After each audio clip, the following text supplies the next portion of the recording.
C'est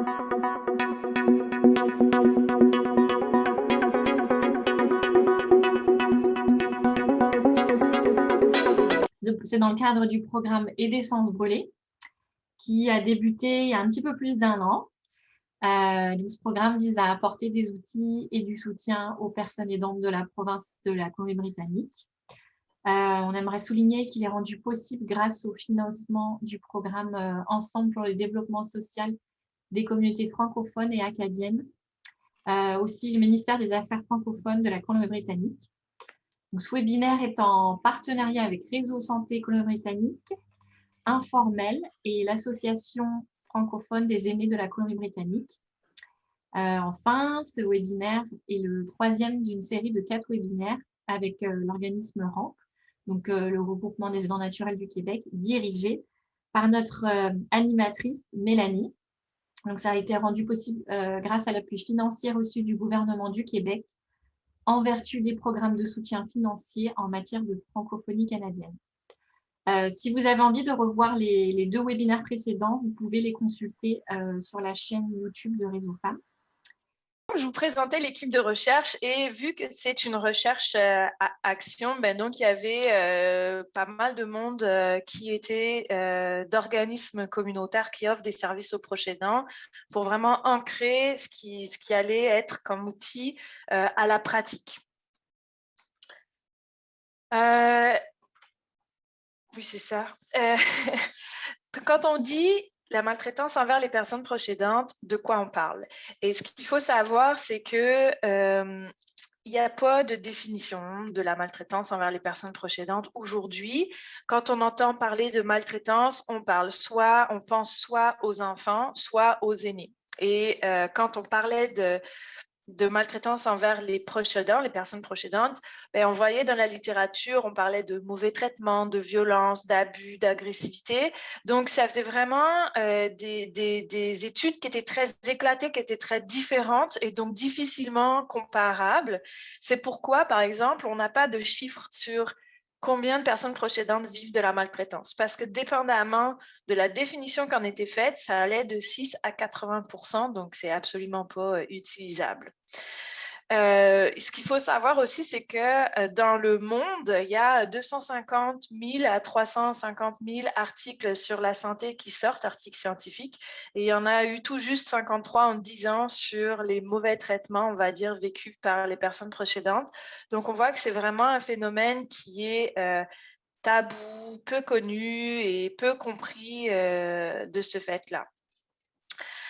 Ce qu'on voyait aussi, c'est que quand dans les quelques études qui en parlaient beaucoup du côté de la maltraitance que l'aider fait envers la personne aidante, souvent dans des cas de problèmes psychiatriques, de maladies cognitives comme l'Alzheimer ou encore de situations de violence précédant la proche aidance.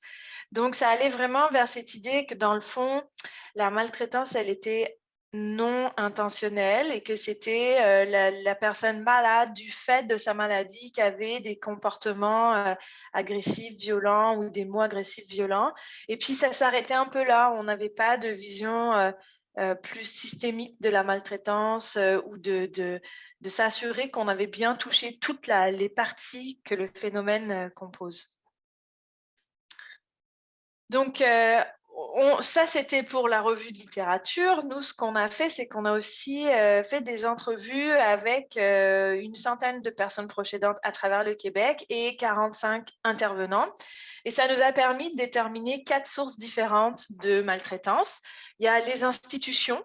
Dans le cas de la proche aidance, c'est quand même majoritairement ce qui est réseau de la santé, puisque c'est les institutions dans lesquelles ils évoluent le plus, mais ça pouvait aussi être les employeurs, les banques, ou tout autre, par exemple, les entreprises de téléphonie, quand il fallait appeler pour faire changer le contrat parce que la personne, elle avait plus besoin d'Internet, n'était plus capable de s'en servir ou parce qu'elle était décédée.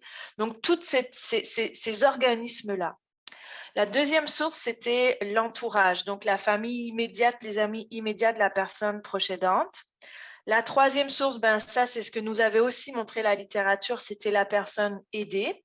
Sauf que on voyait dans les discours des proches aidants qu'on a interrogés, il n'y avait pas toujours cette idée de non intentionnel. Il y avait aussi cette idée que des fois, la personne aidée, ce n'était pas du fait de sa maladie qui a été maltraitante, c'était son comportement et que c'était compris et enfin en tout cas il y avait vraiment derrière une volonté de pouvoir sur la personne proche aidante.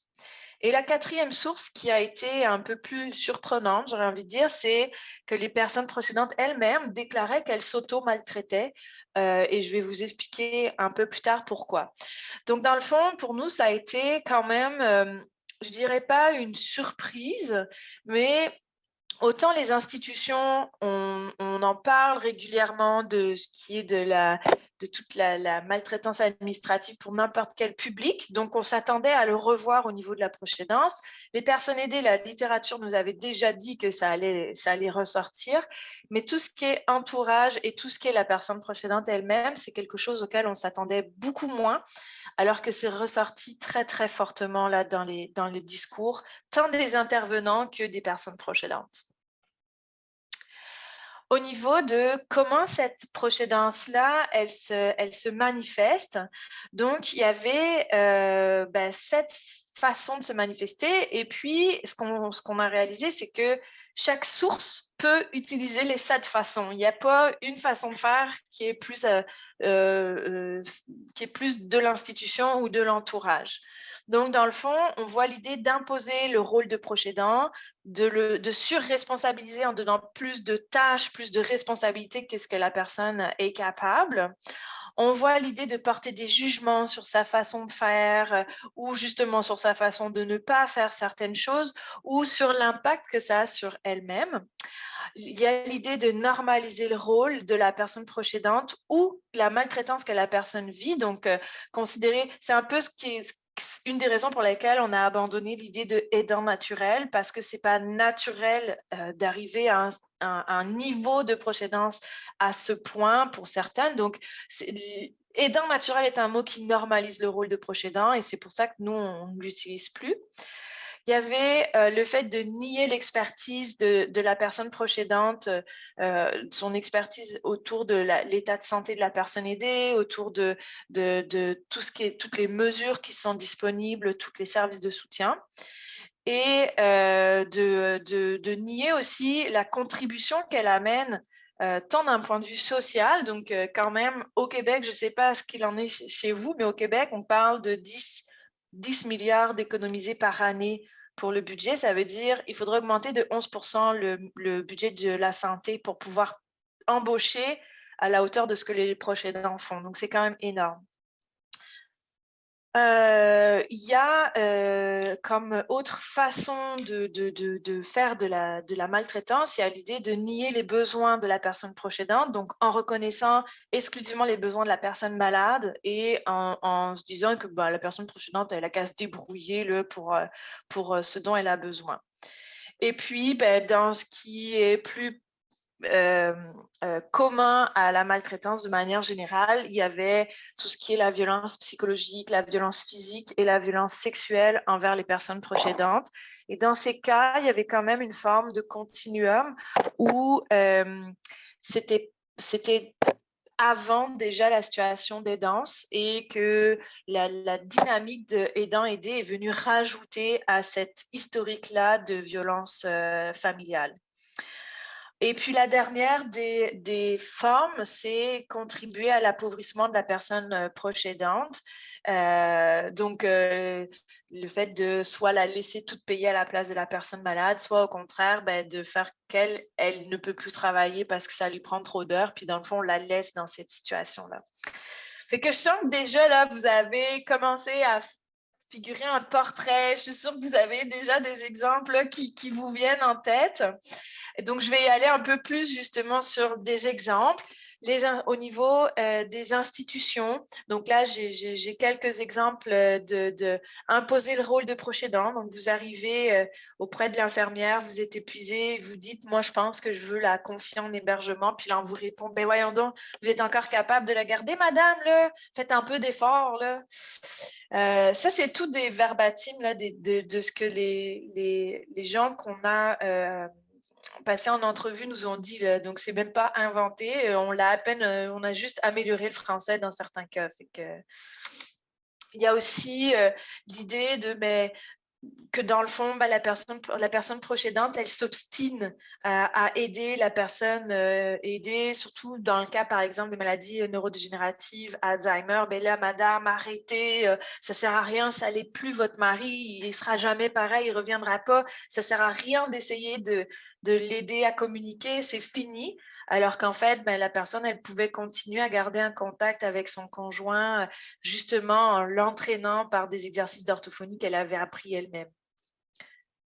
Et puis, nier les besoins, c'est quand tu vas parler en intervenant de la santé, il y a toujours un peu comme une forme de réticence, de crainte que dans le fond, la personne proche aidante, elle est là pour se plaindre, pour demander plus de services et tout, et qu'elle ne comprend pas que non, il n'y a pas plus de services, soit qui sont disponibles, soit qui sont nécessaires pour la personne aidée, ou que non, on ne va pas commencer à mettre telle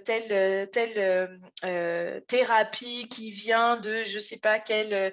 Voilà, quoi, il y a tout cet aspect-là aussi d'effet de mode que certains proches aidants pouvaient dire, là, moi, j'ai envie qu'elle fasse un jeûne par semaine. Ben non, madame, ça ne fonctionne pas. Bref, il y avait vraiment cette idée-là que le proche aidant n'étant pas expert, n'étant pas du réseau de la santé, n'étant pas un professionnel, alors ce qu'il amène comme demande ou comme suggestion, c'est complètement inapproprié, et donc on balaie ça du revers de la main.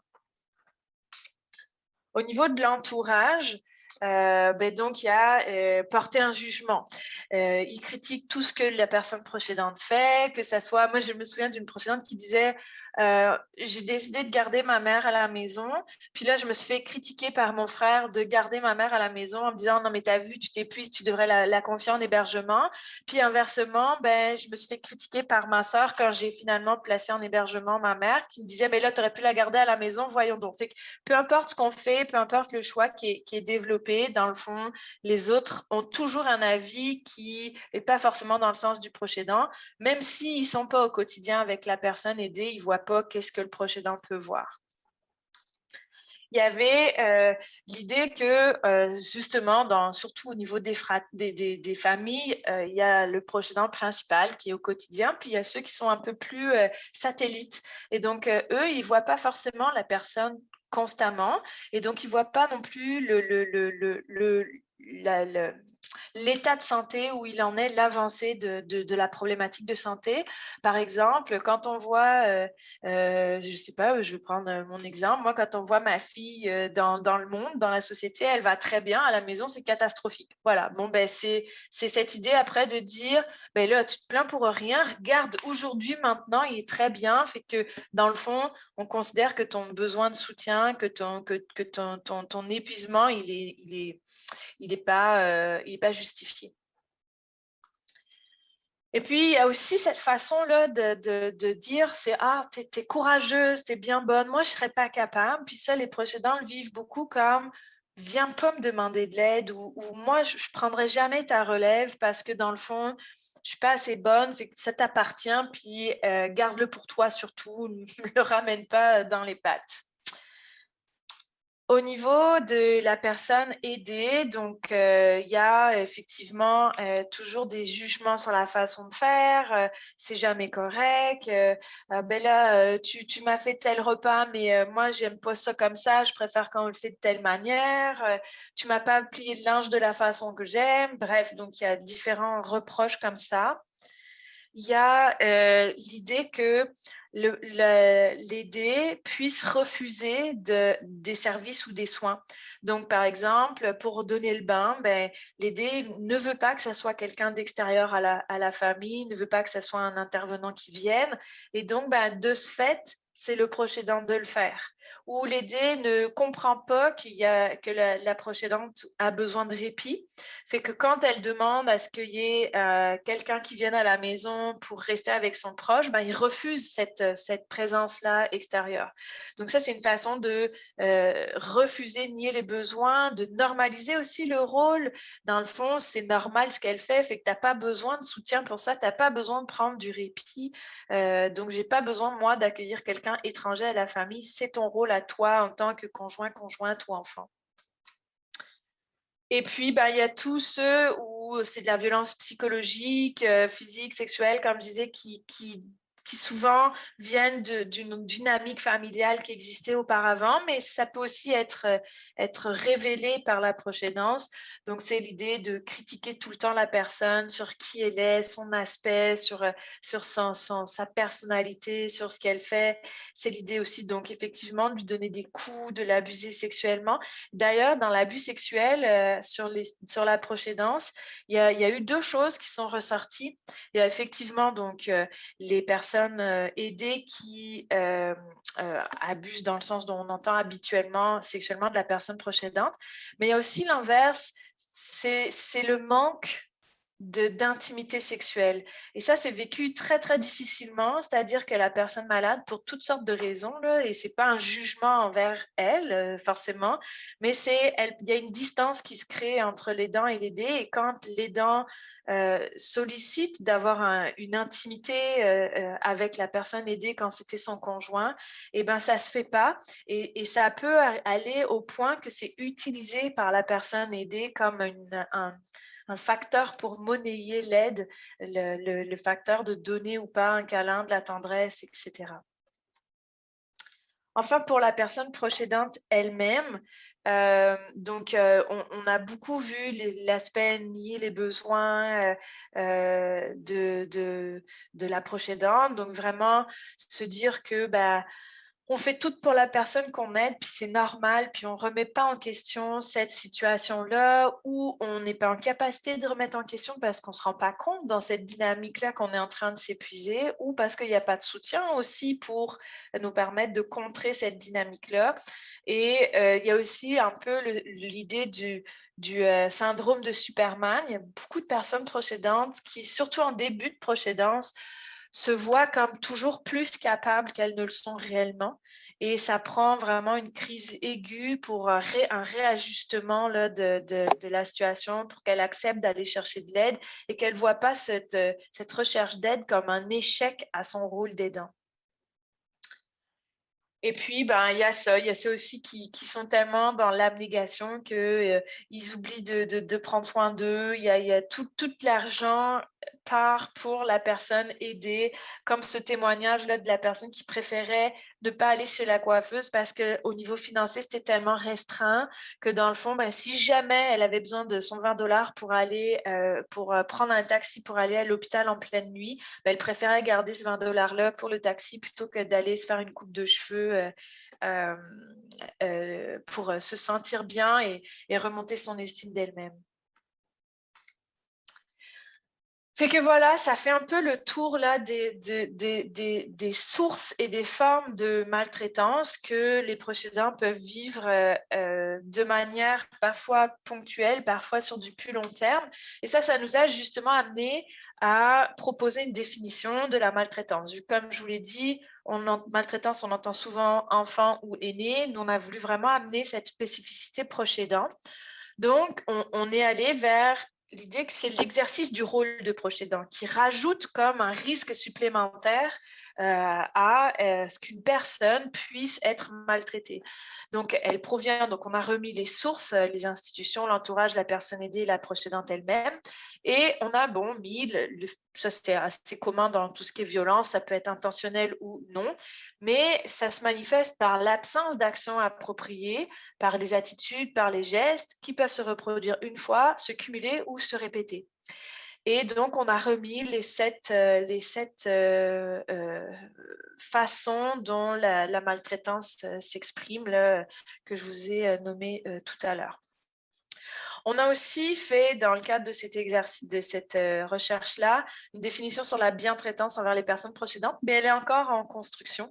Donc, je ne vous la présenterai pas aujourd'hui.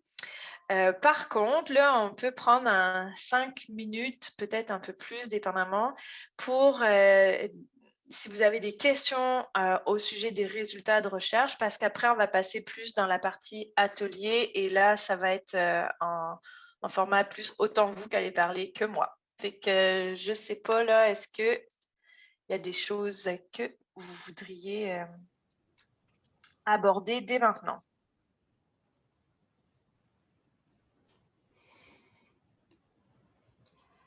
Merci beaucoup, Mélanie.